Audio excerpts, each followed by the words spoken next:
breakfast ကိုနည်းနည်းပဲစားရဲဆိုရင်လည်းတနေ့တာဖြတ်သန်းမှုအတွက်ကကျွန်တော်အာဟာရရှိအောင်စားပြီးဖို့လိုအပ်ပါတယ်ကျွန်တော်တို့ဒီနေ့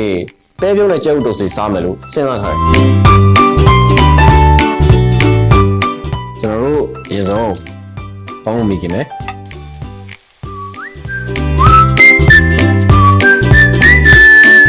ပေါင်းလေးကိုပကံနဲ့ရင်ထည့်ထားလိုက်မယ်ဗျဒီဘက်ထည့်မယ်โอเคပဲပြုံးလေးကိုပြန်လို့ရပေါ့ပြီးရင်ပေါင်းရင်းနဲ့ထည့်မယ်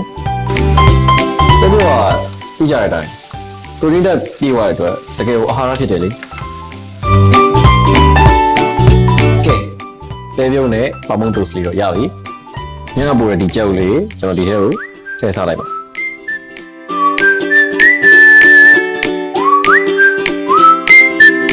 ကဲဒီနေ့စားလေးပြီးပြီဆိုတော့ကျွန်တော်အမြဲချောပြီးနုနေဖို့အတွက် Vital Protein Collagen တွေနဲ့ဆုံးထည့်ပြီးတော့စားမယ်တခါလေးကျွန်တော်က collagen ကိုမနေ့စားလေးလည်းထည့်ပြီးတော့စားပြတယ်ညော